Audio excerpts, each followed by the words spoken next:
Welcome back to the Confident Dollar Podcast. Again, my name is Lauren. I am your host. I am the founder and financial advisor at Sela Portfolios and Planning, a boutique financial planning firm located in Orange County, California, but serving clients nationwide. And I started this business in 2019 with the goal of just bringing confidence and organization to people's financial life. That's what I love to do. That's where I love to help people. And it truly is my calling. And I am just so grateful to be able to work in a way that I love and that is so fulfilling to me. So part of that was starting this podcast last year in 2023 to just kind of help bring more education and information in the world of finance to people.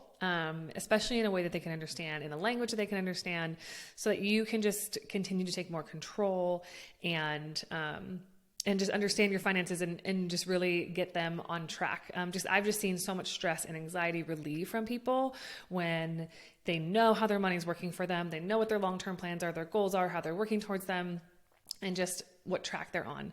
It just relieves that stress of like, where am I? What is going to happen? Am I going to be able to retire? Or, all those other goals. So if you are a self-employed person, you don't want to miss this episode, because today we are talking about the best options for self-employed individuals in saving for retirement. Because let's be honest, we know that more than likely saving in an IRA between now and retirement is probably not going to be enough for you for your retirement. Especially if you are single and you don't have a spouse that has a 401k that's W-2, that has a 401k option at work, or maybe you're both, you and your spouse are self-employed, you're going to need to take some different steps to save for retirement outside of just utilizing an IRA. So that's what I want to talk to you about. There are a few options when it comes to this, but in my opinion, there are two main options that are the best ones that I normally utilize when working with my clients that are self-employed. And this is actually something I have seen more and more my last couple years, because more and more people are self-employed than used to be. A lot of people are starting their own businesses or their own side hustles, and they're in a position of bringing in their own income way more than they used to be in the past as just W-2 employees. So I just found that this would be a helpful topic to cover for people to make sure that we are, you're saving for retirement in the best way possible. So the two we're going to talk about today, like I said, there's a few options, but we're going to go over the two main options that I work with that I think make the most sense for self-employed individuals. And that is the SEP IRA, and a solo 401k or an Indy 401k or a solo K that has a few different names, but it is a 401k for one person. So the solo K. That's what we'll refer to it from here on out, in the SEP IRA. So let's start with the SEP and kind of dig into that. We're going to go through, again, all the information on both, pros and cons, when you should use it, one over the other, that sort of thing. So you can just have a really good understanding of maybe where you would want to move forward with if you are a self-employed individual.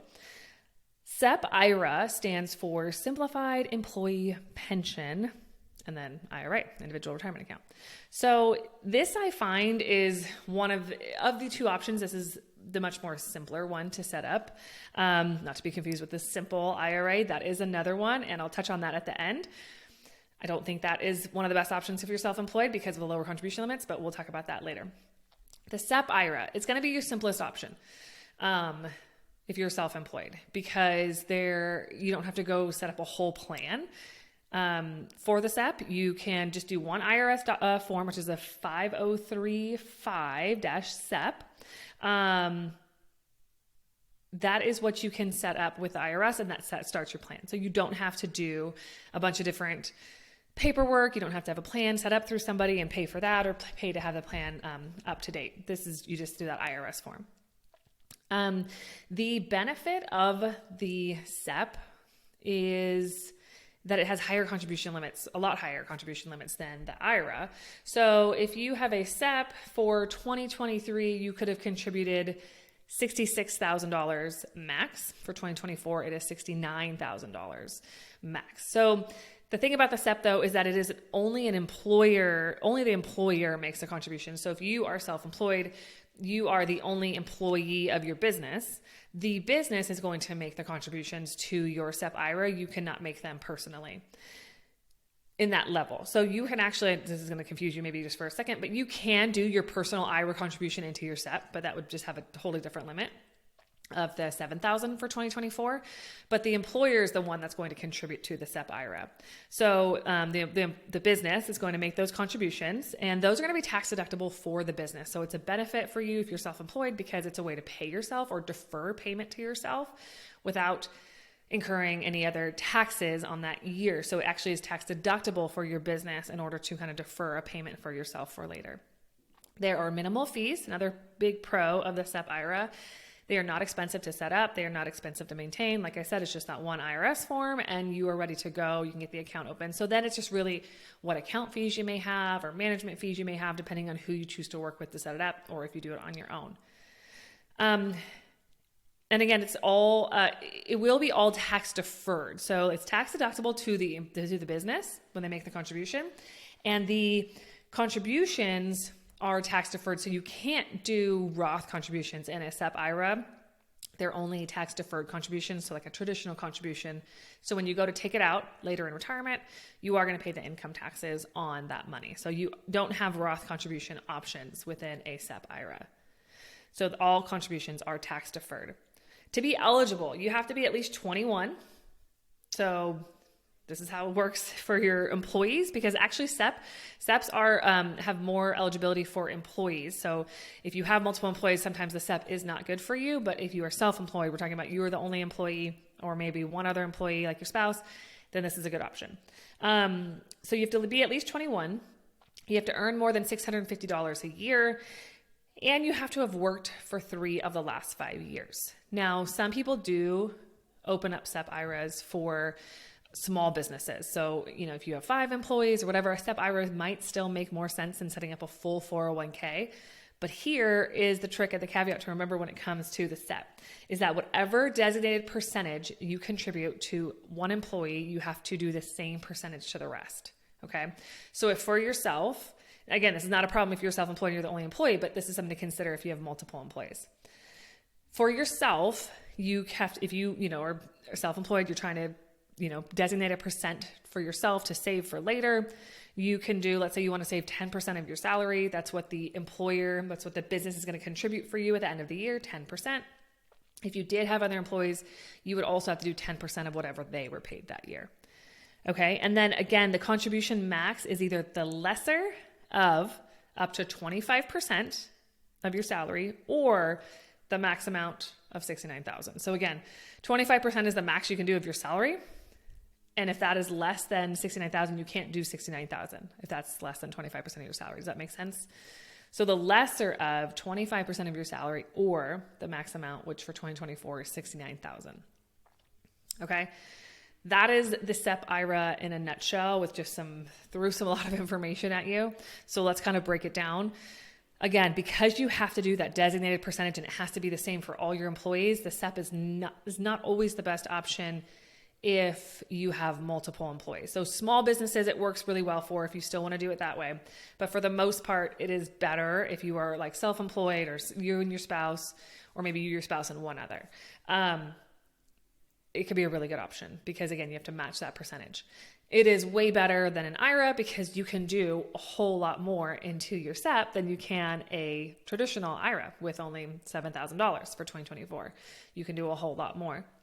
And you get that benefit in your business. You get the tax deductibility when you contribute for yourself. You're just basically another way of paying yourself, but for later. It's like deferred compensation. And so that's why it is tax deferred, and that is why it's tax deductible on the business in the year they contribute. So a lot of business owners that I work with will do this contribution just during tax season. So they look at their taxes, they look at how much they made for the previous year, because you can do this all the way up till you file your business taxes. So you look at how much you made for the previous year. Did you have profit? How much did you pay yourself?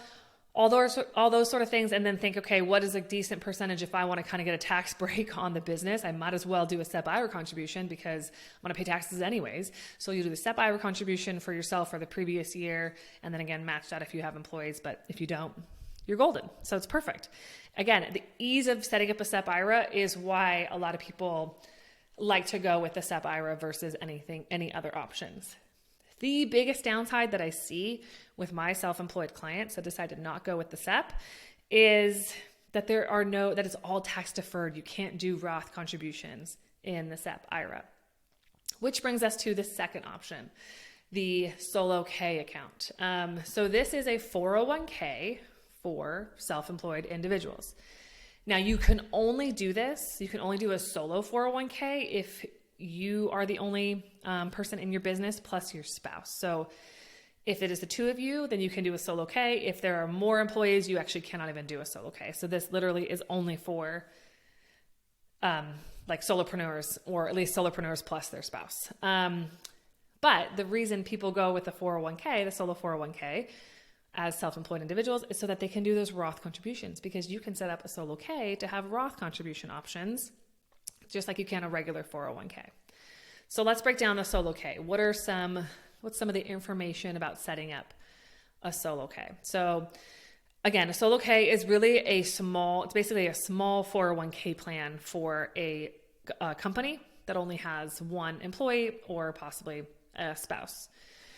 So that makes it cheaper than doing a full 401k plan. Those get pretty pricey. A solo K is a lot less expensive than doing a full 401k plan, but it is more expensive than setting up a SEP, because you do have to go through someone to set up your plan.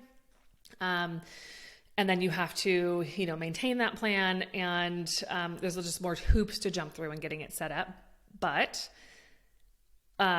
you can do those Roth contributions. So that is what I would put in the category of like, okay, if you're deciding between the two, if that's something that's really important to you. And for a lot of people who are young, that is, because you want to have an ability to get Roth contributions into a 401k. That might be in that, okay, here's the pro more for the solo K than the SEP IRA.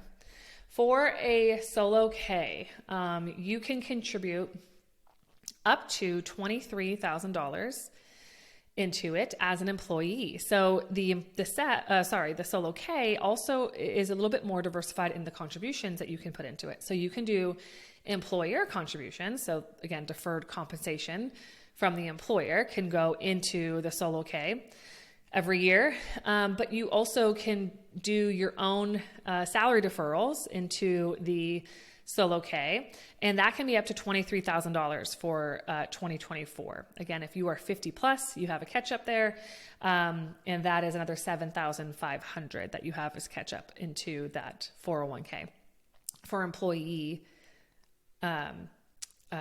salary deferrals.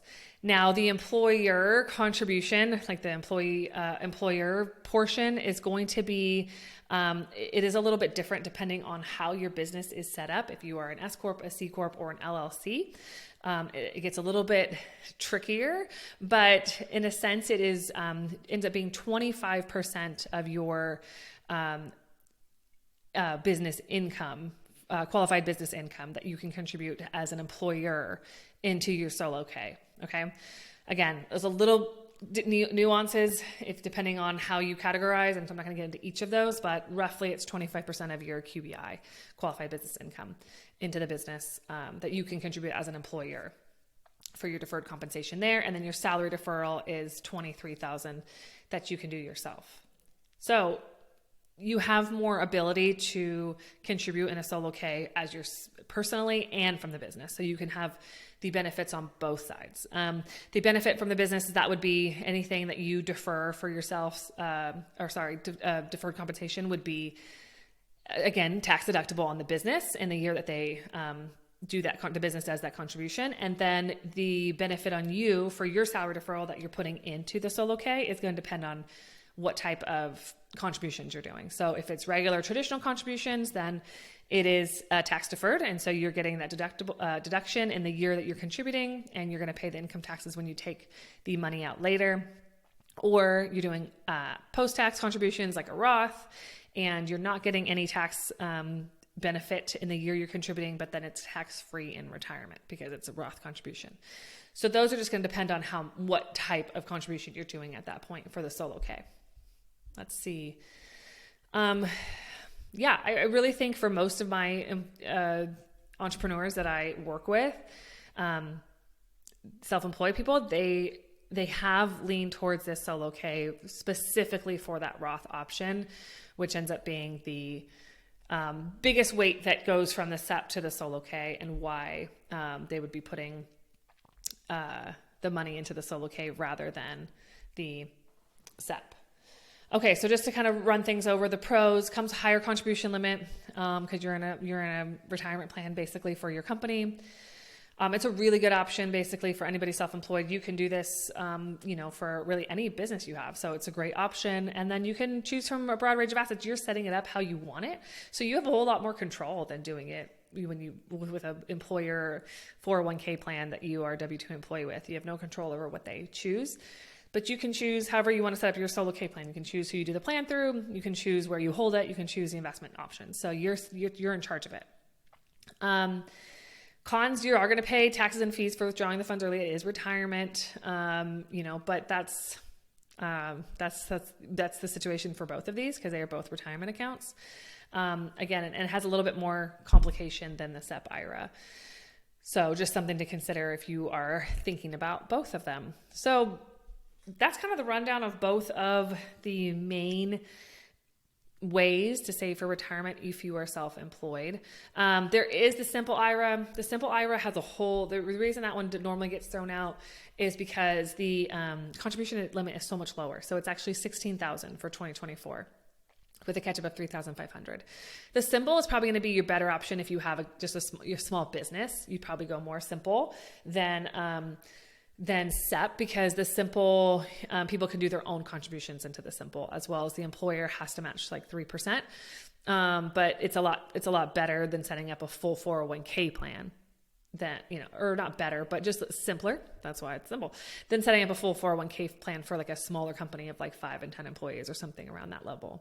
But the SEP, that's where the SEP kind of I think beats the simple when it comes to being self-employed and being the only employee of your business. So if you have any further questions on these, I know, again, that was a lot of information to kind of throw at you. And then just kind of down to I think that you're going to use the SEP if you're the only person, more than likely, and you're okay with not having, maybe you already have a lot of Roth contributions from a previous employer, or you've done a Roth IRA for a long time, or you just want to keep it as simple as possible, then you're going to do the SEP. If you really want those Roth contribution options, you're going to do the solo K. I think that's really what it comes down to for the most part of what ends up being the biggest decision one way or the other. So again, I know it's a lot of information. If you have any questions on any of this, please don't hesitate to reach out. I'm happy to dive into your personal situation to see what makes the best sense for you. So you can find my contact information in the show notes and feel free to send me an email. I offer a free consultation and discovery call and getting started. And so I can kind of see what your situation is and point you in the right direction. But hopefully that kind of helped break down these two main options that you have when it comes to being self-employed. And if anything kicked you in the butt to say like, okay, if you are self-employed, an IRA is not going to cut it. What are some other options? What are something you need to be thinking about starting to do? If you did miss for 2023, because we're after tax day, that's fine. What can you do for 2024 to start planning ahead and saving for retirement? So again, if you have any questions, let me know. I have handled a good amount of solo Ks specifically, as that is the thing I see clients wanting to open up mostly these days. So if that's something you're interested in, let me know and we will talk then. All right. Other than that, have a great day and we'll see you next time.